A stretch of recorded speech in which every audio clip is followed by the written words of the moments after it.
उत्तर प्रदेश में एक बिल योगी सरकार के लिए मुसीबत बन गया है। ना गोलते बन रहा है, ना निगलते बन रहा है। कहा जा रहा है कि बिल ने उत्तर प्रदेश में बीजेपी के अंदर की कलह की कलई खोल कर रख दी है।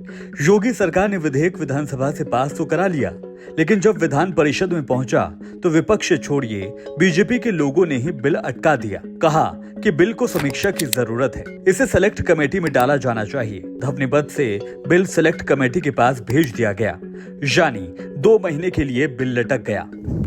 बिल का नाम है उत्तर प्रदेश नजूल संपत्ति विधेयक 2024। इस बिल पर विपक्ष तो हमलावर रहा ही, बीजेपी के सहयोगियों ने भी विरोध जाहिर कर दिया। इतना ही नहीं, बीजेपी के अपने ही विधायकों ने बिल पर नाराजगी जता दी। उनका कहना है कि बिल पर उनको आपत्ति थी, इसीलिए ये तरीका निकाला कि विधान परिषद में बिल को रोक दिया जाए।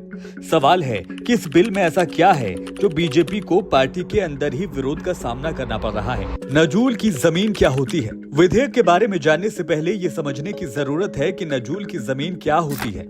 नजूल की जमीन वो जमीन होती है जिसका कोई वारिस नहीं होता। ऐसी जमीनों पर सरकार का आधिपत्य हो जाता है। आजादी के पहले अंग्रेज मन मुताबिक जमीन पर कब्जा कर लेते थे। ऐसा अंग्रेजों के खिलाफ बगावत करने वाली रियासतों के साथ ज्यादा होता था। आजादी के बाद जिन्होंने रिकॉर्ड के साथ इन जमीन पर दावा किया, उन्हें सरकार ने जमीनें सौंप दी। जिन पर किसी ने दावा नहीं किया, वो नजूल की जमीनें हो गई। इन्हीं जमीनों के लिए योगी सरकार बिल लेकर आई है। अब इसको सरल भाषा में समझने की कोशिश करते हैं। कुल मिलाकर विधेयक पास होने के बाद नजूल की सारी जमीनों की मालिक सरकार हो जाएगी। नजूल की जमीन का मालिकाना हक किसी भी व्यक्ति या संस्था को नहीं दिया जाएगा।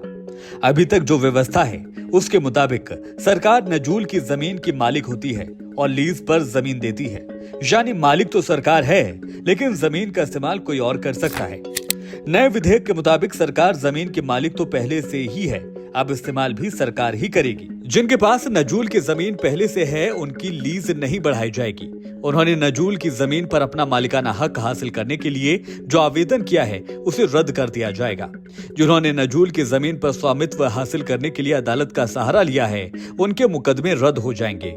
और जिन्होंने इस नजूल की जमीन के लिए आवेदन किया हुआ है और पैसों का भुगतान भी कर चुके हैं, उनके पैसे SBI द्वारा निर्धारित दर से सूद समेत वापस कर दिए जाएंगे। लेकिन जमीन तो सरकार के पास ही रहेगी। बिल विधानसभा में पास हो गया था। उत्तर प्रदेश में ऊपरी सदन भी है, जिसे विधान परिषद कहा जाता है। वहां बिल को पेश किया यूपी के डिप्टी CM केशव प्रसाद मौर्य ने, जो इन दिनों CM योगी से कथित तलखी को लेकर चर्चा में है। मौर्य बिल पेश ही कर रहे थे कि बीजेपी के ही भूपेंद्र चौधरी ने खड़े होकर नजूल संपत्ति विधेयक को सेलेक्ट कमेटी यानी प्रवर समिति के पास समीक्षा के लिए भेजने का प्रस्ताव दे दिया। गौरतलब हो कि भूपेंद्र चौधरी ही यूपी में बीजेपी के प्रदेश अध्यक्ष हैं। चौधरी के प्रस्ताव को चौतरफा समर्थन मिला। ध्वनिमत से प्रस्ताव पास हो गया और बिल सेलेक्ट कमेटी के पास पहुंच गया। अब इस बिल पर सेलेक्ट कमेटी की रिपोर्ट के बाद ही कुछ हो सकता है। अपने तो अपने सहयोगी भी बिल के खिलाफ हो गए।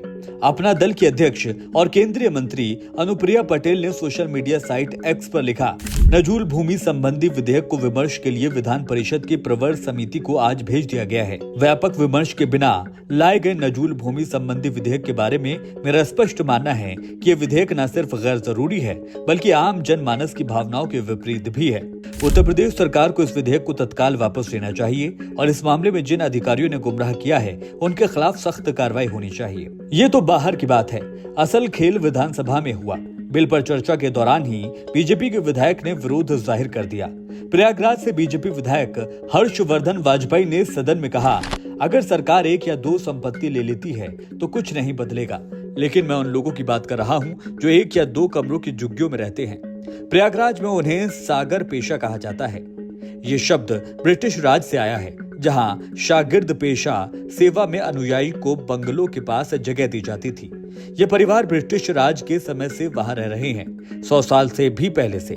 एक तरफ हम गरीबों को PM आवास योजना के तहत घर दे रहे हैं और दूसरी तरफ हम हजारों परिवारों को बाहर निकालने के लिए कह रहे हैं। हम जमीन ले रहे हैं, ये न्याय संगत नहीं है। बीजेपी विधायक का इतना कहना था कि विपक्ष वालों ने जोरदार समर्थन कर दिया। मामला हाथ से जाता देख संसदीय कार्य मंत्री सुरेश खन्ना ने वाजपेयी से कहा, आप समझ नहीं रहे हो, पहले विधेयक पढ़ तो लो। लेकिन वाजपेयी इकलौते विधायक नहीं थे जिन्होंने अपनी ही सरकार के बिल का विरोध किया हो। सीएम योगी की पहली सरकार में मंत्री रह चुके सिद्धार्थनाथ सिंह ने भी बिल की मुखालफत कर दी। दूसरी तरफ कुंडा से विधायक राजा भैया ने सरकार को घेरा। उन्होंने कहा कि हर्षवर्धन, वाजपेयी और सिद्धार्थनाथ सिंह पार्टी के हित में ही बिल का विरोध कर रहे हैं। उन्होंने कहा, हाईकोर्ट भी नजूल की जमीन पर बना है, क्या उसे भी खाली कराया जाएगा? पूर्व मुख्यमंत्री अखिलेश यादव ने भी बिल पर विरोध जाहिर करते हुए अपनी प्रतिक्रिया दी। उन्होंने सोशल मीडिया पर लिखा, नजूल जमीन विधेयक दरअसल भाजपा के कुछ लोगों के व्यक्तिगत फायदे के लिए लाया जा रहा है, जो अपने आसपास की जमीन को हड़पना चाहते हैं। गोरखपुर में ऐसी कई जमीनें हैं जिन्हें कुछ लोग अपने प्रभाव क्षेत्र के विस्तार के लिए हथियाना चाहते हैं। आशा है मुख्यमंत्री जी स्वतः संज्ञान लेते हुए ऐसे किसी भी मंसूबे को कामयाब नहीं होने देंगे, खास तौर से गोरखपुर में। बहरहाल उत्तर प्रदेश से जिस तरह की खबरें बीते कुछ दिनों से आ रही थी, उनके मद्देनजर ये विधेयक सीएम योगी आदित्यनाथ के लिए चिंता का नया सबब बन गया है। फिलहाल तो बिल प्रवर समिति के पास भेजा जा चुका है, लेकिन इस बिल के साथ साथ पार्टी से उठती विरोध की आवाजों से वो कैसे निपटेंगे, ये देखना दिलचस्प होगा।